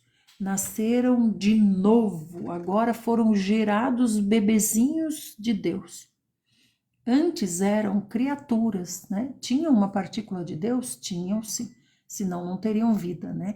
Em tudo que existe há assinatura de Deus. Em tudo que existe há assinatura de Deus. Numa fruta, numa árvore, numa pedra, num átomo, em tudo há assinatura de Deus. A digital de Deus, em tudo, né? No entanto, aqui o Senhor está concedendo poder a alguns para que eles se tornem súditos do rei que virá. Então é um poder que ele está dizendo aqui, ó. Agora, esse que creu e recebeu esse poder, recebeu esse espírito, nasceu pela segunda vez. Nasceu a primeira vez homem, mas agora está nascendo filho de Deus. Então nasce um bebezinho espiritual. O espírito entra nele e ele se torna um bebezinho espiritual, um filhinho de Deus que acabou de nascer, né? Então diz assim: esse não nasceu da carne, não nasceu do sangue, nasceu de Deus, né? O que o Senhor falou para Nicodemos? Nicodemos, importa nascer de novo, nascer pela segunda vez. Sabia que não, existem duas mortes e existem dois nascimentos, né? Com relação ao nascimento, é primeiro nascer da mãe, né? Nascer da carne, do sangue dos nossos pais. E o segundo nascimento é nascer de Deus. Quando nós cremos no Senhor Jesus e recebemos o Espírito e nos tornamos bebezinhos espirituais, né? E duas mortes também. A morte física, que é uma morte, e a segunda morte, a morte eterna. Nem todos passarão pela morte eterna, graças ao Senhor. Nós não passaremos pela morte eterna, porque nós já temos a vida eterna. Somos imortais. O Senhor nos fez seus filhos. Nunca, nunca nada nos separará disso. Nada. Quem pode nos separar do amor de Deus? Quem pode? Então, não existe perder a salvação. Não existe perder a salvação. Se você diz que uma pessoa pode perder a salvação, é o mesmo de você estar dizendo Deus rejeitou um filho. Deus rejeitou um filho. E o Senhor fala claramente: aqueles que me são dados, de maneira alguma os rejeitarei. Então não existe perder a salvação. Existe cair na fé, abandonar o Senhor, voltar para o mundo. Tantas coisas existem. No entanto, o espírito que se entremesclou com o espírito humano jamais será tirado dessa pessoa. Por isso o Senhor vai agir de muita misericórdia, agora amadurecendo os que querem ser amadurecidos agora, mas ainda como seu último ato de misericórdia, a grande tribulação. Então lá vai terminar de amadurecer. Lá termina de amadurecer, né? Então todos os que são filhos de Deus nunca jamais deixarão de ser filhos de Deus. Ah, mas o fulano agora virou criminoso. Antes ele era de Deus, na igreja, bonitinho. Ah, então na igreja bonitinho quer dizer alguma coisa? Antes ele era na igreja bonitinho, agora ele virou um criminoso, perdeu a salvação. Ah, é?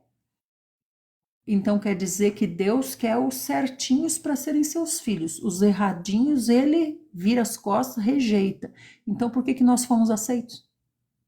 Por que nós continuamos aceitos então? Por acaso nós somos melhores do que os nossos irmãos? Por acaso somos melhores do que os nossos irmãos? Então o Senhor é Pai, mesmo daqueles que fazem coisas erradas, assim como nós, assim como o ser humano tem seus filhos. Um homem pode ter 5 filhos. Aí um se torna médico, o outro se torna advogado, o outro se torna assassino, o outro se torna drogado. E o outro se torna um padre. Ah, o médico, o advogado e o padre são meus filhos. mas o assassino e o drogado não é meu filho mais não. Não é meu filho mais não, eu rejeitei. Ah, é? Será que Deus age dessa maneira? Os bonitos são meus filhos, os feios eu não quero mais. Jamais. Deus é pai. Ele foi pai para conduzir o povo de Israel do Egito, um povo rebelde, obstinado, até chegar em Canaã. Por que ele não é pai suficiente para nos levar até o reino? Obstinados e mulas e jumentos que precisam de cabresto. Mas ele vai conduzir também até o reino. Por honra ao nome dele e do seu filho, o Senhor Jesus.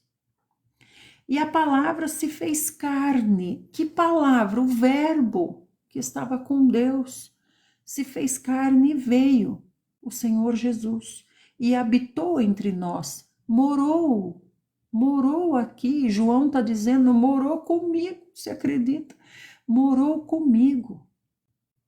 Vimos a sua glória, glória como a do unigênito do Pai, cheio de graça e cheio de verdade. Então ele está dizendo, vimos o próprio Deus encarnado, o Senhor Jesus. E aí ele continua assim, João testemunha sobre Jesus. João testemunha. O que é testemunhar? É contar algo. João testemunha, é dar testemunho, é testificar. É como se desse um papel para você e dissesse assim, o que você está falando aí é verdade? Escreve aqui, agora assina. Assina aqui embaixo. Quando você vai na delegacia dar testemunho, você não tem que assinar? Você vai na delegacia, daí você fala, aconteceu assim, assim, assim, assim, assim, assim, assado. Ah, é? Então agora assina aqui, né? Então isso é dar testemunho, é dar a sua palavra de que aquilo é verdadeiro. Correto, amadinhos? Então, João testemunha sobre Jesus, ou seja, ele assina embaixo do que ele está falando e exclama dizendo assim, este é aquele de quem eu disse, ele, o que vem depois de mim, tem a excelência, porquanto já existia antes de mim. Aqui sim ele está falando de João Batista agora. Agora ele está falando de João Batista, do testemunho que João Batista deu. Então são dois João, a gente não pode confundir. Então primeiro ele estava dizendo a respeito dele ter sido testemunha ocular. Então em matéria de missão do Senhor, né, dos 3 anos de missão que o Senhor teve na terra, João testemunhou muito mais do que João Batista, né?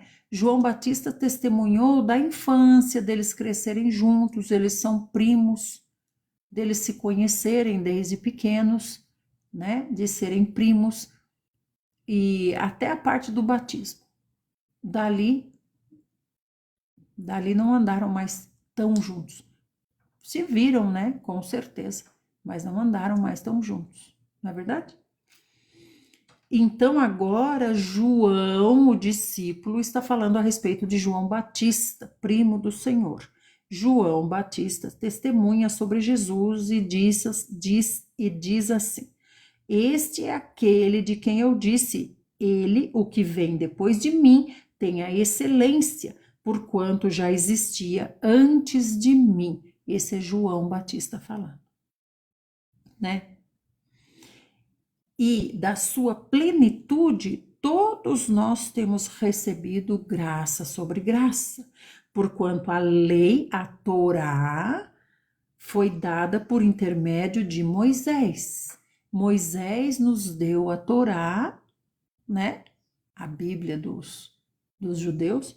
Moisés nos deu a Torá, mas a graça e a verdade vieram através de Jesus Cristo. Então, a graça e a verdade é o quê? É o Espírito, gente.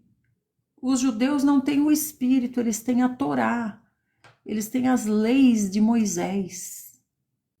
Eles têm o Senhor de uma forma externa, eles têm Deus de uma forma externa, não tem dentro.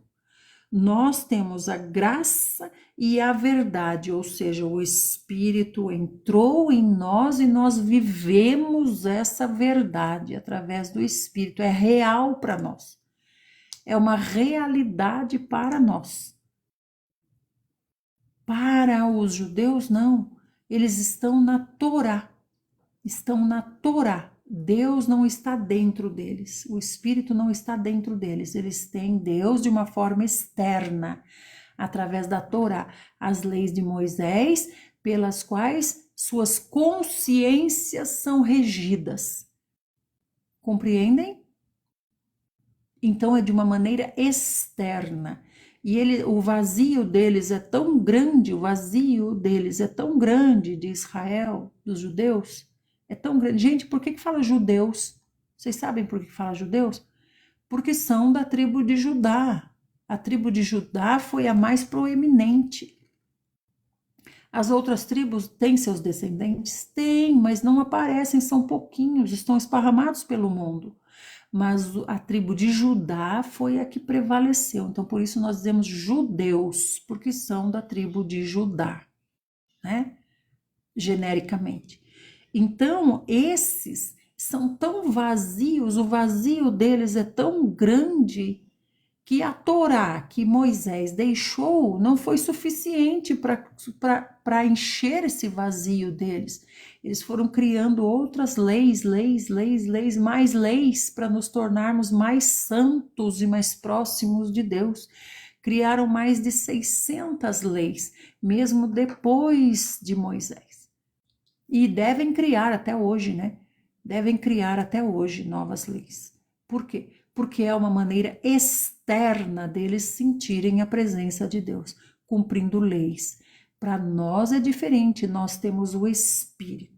É por isso que ele está dizendo aqui, que João Batista falou, né? A lei foi dada por intermédio de Moisés, é algo externo. Moisés é um tipo de Cristo, mas Moisés não pôde trazer o Espírito para dentro dos homens, nem para dentro dele mesmo. O Espírito não esteve, o Espírito esteve sobre ele, mas não dentro dele, né? E aí ele diz assim: mas quanto a nós que somos cristãos, quanto a nós, a graça e a verdade vieram através de Jesus Cristo. Então é o Espírito que entrou em nós e se tornou a nossa realidade, a nossa vida. Amém, aleluia! 300 pessoas, Orenilda, escutando a palavra. Que bênção maravilhosa! O Senhor seja com cada um de vocês. O Senhor traga a vocês essa palavra, como Ele está dizendo, como espírito e como vida. Que essa palavra seja o que vem reger vocês, trazer luz, trazer respostas. Amém? Ninguém jamais viu a Deus. O Filho unigênito que está no seio do Pai é quem o revelou.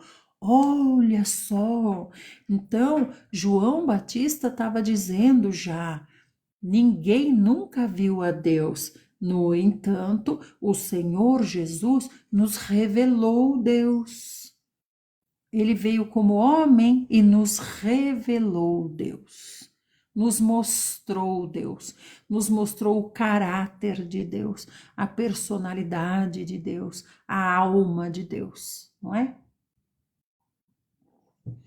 Bem-vinda, mulheres restauradas, bem-vindos todos vocês que estão aqui, sejam todos muito bem-vindos. Que vocês possam estar sempre aqui conosco ouvindo a palavra de Deus. Todos os dias, 5:30 da manhã, a gente está aqui, lendo a palavra de Deus, das 5:30 às 7:30. Lembrem-se de seguir, tá? Sigam para a gente se encontrar novamente. Tornem-se nossos amigos. E se puderem também, acionem esse coraçãozinho laranja aqui. Deus abençoe o seu trabalho, mulheres restauradas. Deus abençoe e Deus seja com esse trabalho, que seja um trabalho de Deus. Amém? E aí ele continua. E este é o testemunho de João Batista. Quando os judeus enviaram de Jerusalém sacerdotes e levitas para o interrogarem: quem é você?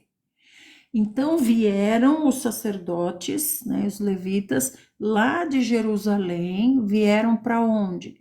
Vieram para a beirada do Jordão, onde estava João Batista, para perguntar: quem é você? Quem é você? Porque João Batista é filho de Zacarias, mas não seguiu o sacerdócio na sua maneira tida como normal. Era para João Batista estar vestido com as estolas sacerdotal, era para ele comer somente a comida do templo e tudo mais, e era para ele servir aonde? Era para ele servir no templo. No entanto, João Batista protestava contra a religiosidade e ele foi para o deserto, protestando, se vestindo de pele de camelo, que é o que? Algo impuro, e comendo gafanhotos e mel, que não era impuro, mas ele não comia o que comiam no templo, né?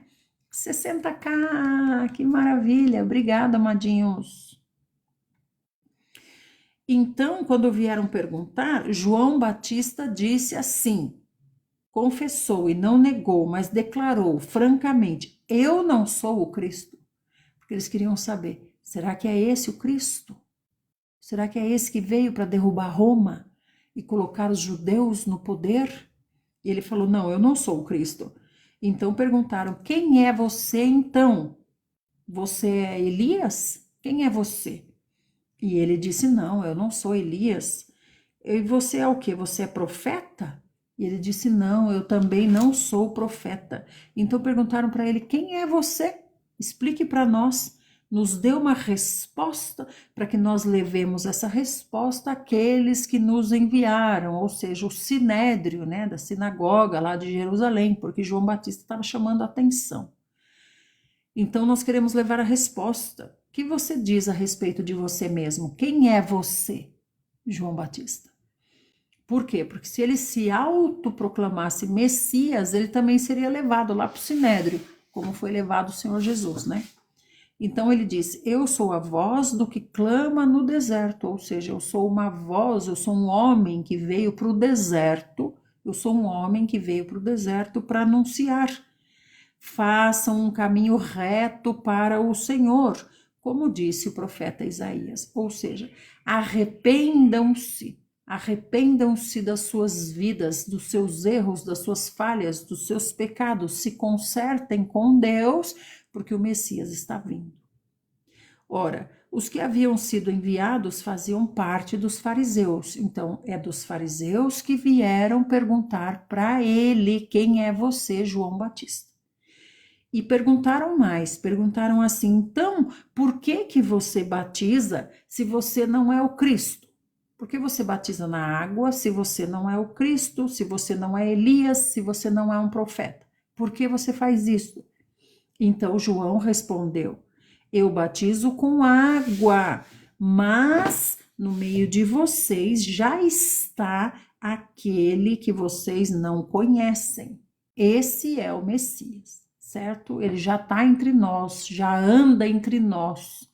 Da mesma forma, gente, como o anticristo já está entre nós agora, né? Vocês sabem disso, né? O anticristo já está também entre nós, agindo ardilosamente nos bastidores e logo aparecerá. Ele não vai nascer ainda, né? Ele já é um homem pronto para aparecer, né? Então, ele disse assim: eu batizo com água para arrependimento. Esse batismo que eu faço aqui é para arrependimento, quer dizer, eu coloco a pessoa na água. Quando a pessoa entra na água arrependida, ela diz: quando eu sair dessa água, vou sair uma nova pessoa, não com o Espírito, mas uma nova pessoa no sentido das suas escolhas, no sentido das suas atitudes. A pessoa quer mudar de vida. Então ela faz esse ato público, declarando publicamente o seu compromisso e a sua decisão em mudar de vida. Certo? Isso é o batismo com água. Batismo com água não quer dizer o Espírito do Senhor entrou dentro. Quer dizer, deixo minha velha vida e decido uma vida nova a partir de agora. É coisa sua, né? E aí diz assim: ele é aquele que vem depois de mim, cujas correias das sandálias eu não sou digno nem mesmo de desamarrar. Essas coisas aconteceram lá em Betânia, do outro lado do Jordão, onde João Batista estava batizando. Então, aqui nós vemos a declaração de João a respeito de João Batista. É o que ele soube a respeito de João Batista. Até o próprio Senhor Jesus falava muito sobre João Batista, né? E aí, no dia seguinte, João viu a Jesus, que vinha caminhando em sua direção. João Batista, no dia seguinte, depois dessas declarações que ele deu para os fariseus, dizendo: eu não sou o Cristo, mas ele já está por aqui. No dia seguinte, ele viu o Senhor Jesus vindo, e aí ele disse: aqui, esse é o Cordeiro de Deus, que tira o pecado do mundo. Então, o batismo tira o pecado? João Batista já batizava na água. O batismo tira o pecado? Não. Não, quem tira o pecado é o Senhor Jesus. Ele que tira o pecado, certo? Este é aquele do qual eu falei ontem, Depois de mim vem um homem que tem a excelência, pois ele já existia antes de mim. Como que existia antes de você, João Batista? Se você é mais velho do que ele, como é que ele existia antes de você? Porque ele é eterno. Ele é o próprio Deus. Ele é o eterno. Ele não é limitado pelo tempo, pelo cronos, né? Eu não o conhecia, mas a fim de que ele fosse revelado a Israel, eu vim, por isso, batizando com água, a fim de que ele fosse revelado. Então, esse batismo com água é uma preparação, é um arrependimento para receber o Senhor Jesus. Então, amados, por isso que quando a gente ora por uma pessoa, né, para o Senhor aceitar essa pessoa, na verdade, o Espírito primeiro a convence da sua vida, a convence de que ela necessita do Senhor Jesus. Ela reconhece que ela necessita do Senhor Jesus, ela se arrepende da sua conduta, ela vê a santidade, ela vê que ela não é nada nem ninguém, que ela precisa do Senhor. Então, a partir do arrependimento, ela se prostra e diz: Senhor, me perdoa, Senhor, hoje eu lhe vejo. E o Senhor a chama pelo nome e lhe dá poder para ela se tornar filha de Deus. Lhe dá poder para ela se tornar filha de Deus, né? Então, e João testemunhou ainda dizendo, aqui é João, o discípulo amado, falando de João Batista, certo? E João testemunhou ainda dizendo, eu vi o Espírito descendo do céu como uma pomba e permaneceu sobre ele, não entrou nele, permaneceu sobre ele. Eu não o conhecia. Aquele, entretanto, que me enviou a batizar com água, me disse, aquele sobre quem você vir descer e permanecer o Espírito sobre ele, esse é o que batiza com o Espírito. E eu, de fato, vi e testifico que este é o Filho de Deus. Então, o que João Batista está dizendo? Que Deus, João Batista, falava com Deus. E Deus disse para ele, João Batista, aquele que vier para ser batizado, para cumprir todas essas coisas, né, de homens, né, para cumprir tudo isso, todos os rituais, o que vier e a pomba descer e permanecer sobre ele, esse é o Cristo, esse é o meu filho.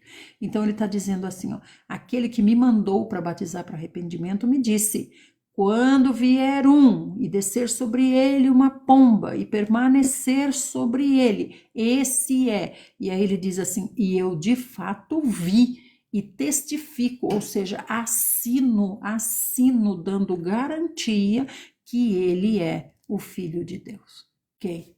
o Senhor Jesus. Amém, amados? Até aqui. Pode ser? Tranquilo? Tranquilo? Amados, vamos até aqui. Amanhã nós retomamos com a leitura da palavra. Louvado seja o Senhor. Hoje fomos agraciados com bastante gente aqui, né? Mais de 300 pessoas. Digam de onde vocês são, amados. Vocês que estão aqui pela primeira vez, de onde vocês são? Falem de onde vocês são. Digam de onde vocês são. Nós queremos recebê-los, conhecê-los, amá-los. De onde vocês são? Olá, Verônica. De onde vocês são? Tamires de Santo André, que linda! Amém! Quem mais está aqui? Pela primeira vez, a Natália de João Pessoa, o Antônio de Roraima, Tarsila de Ilhéus, Vânia de São Luís no Maranhão, o Belo é lá de Mossoró, a Marli de Salvador, oi, a Verônica de Búzios, a Mari de Carapicuíba, o Jaci de Rondonópolis, olha, o Nilcinho de Teófilo Otoni, Minas Gerais, a Verô de Guarulhos, que lindos, Daphne, Mucugê, Bahia, Chapada Diamantina, que linda, Adelaide de São Paulo, Joselaine de Piauí, Jean, eu queria uma informação, qual informação que você quer, Jean? Tamires, primeiro dia, que bênção, primeiro dia do trabalho, o Senhor seja com você, Tamires, siga o Cordeiro está levando você para trabalhar lá, veja com o Cordeiro o que ele quer. Maria Mendes, Maranhão, que maravilha, amados. Muitíssimo obrigada por vocês estarem aqui, Palmeirópolis, Tocantins, a Tereza, muito obrigada, meus amados. Maria de Campos dos Goitacazes, que bênção.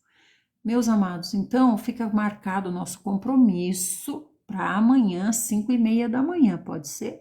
Aí a gente faz uma reunião novamente com o Senhor. E todos vocês lembrem-se de seguir, sigam essa conta para a gente estar sempre junto. Todos já são nossos amigos? Todos já são nossos amigos, todos estão seguindo. E muito obrigada a vocês que mandaram corações, meus amados. Ó, nós tivemos 12.200 pessoas aqui, 43 novos seguidores, 331 diamantes que vieram de 13 presentes. Muito obrigada a vocês. Vamos ver quantos vieram dos corações? 241 pessoas vieram dos corações. Essas pessoas que vieram dos corações são pessoas que vocês trouxeram. Então, vocês mandam os corações, oram pelas pessoas, Senhor, estou mandando os corações. Vai chegar aqui uma pessoa, 2 pessoas, 3 pessoas, Senhor, abençoa essa pessoa, Senhor. Essa pessoa, Senhor Jesus, precisa de Ti, assim como eu. Abençoa ela, Senhor, e abençoa a mim também, certo? Primeiro você serve, para depois você ser servido. Assim nós somos abençoados. Assim o Senhor disse, faça aos outros como você gostaria que fizessem a você. Aí está um grande segredo e uma ordem do Senhor. Fiquem bem, meus amados. Senhor Jesus, nós te agradecemos, Senhor, pelo teu imenso amor. Te agradecemos, Senhor, porque o Senhor tem nos alcançado através da sua palavra. Senhor, que tudo que o Senhor nos disse hoje fique na nossa mente, que nós possamos ruminar durante o dia, meditar sobre tudo que o Senhor nos disse, que essa luz nos tire das trevas. Há caminhos em nossa vida que estão em trevas, que são trevas, que a sua luz venha rompendo e desmantelando toda a treva. Senhor, traz clareza da tua vontade e do teu desejo para as nossas vidas. Cura os que precisam ser curados, liberta os que precisam ser libertos, mas mais importante do que tudo isso, se dá a cada um de nós, e nós te agradecemos também, Senhor, porque o Espírito está dentro de nós e recebemos poder para sermos feitos filhos de Deus. Amém? Fiquem bem e até a próxima, se assim o nosso amado Senhor Jesus o fizer. Obrigada, Leile, que ficou na intercessão, aos amados que ficaram na intercessão, Nardelzinha, Gracinha, Orenilda, todos os que ficaram no comando dos corações. Sil também, Deus abençoe a todos. Teles, que ficou na moderação, ajudando, e todos os amados. Deus os abençoe, os guarde e os faça retornar agora, né, para fora da live, para a vida, para fora da live, né, em poder e vitória. Amém? E que nós não sejamos como Gideão, que comecemos com Deus e terminemos com Deus até o último dia. Amém? Fiquem bem. Tchau, tchau.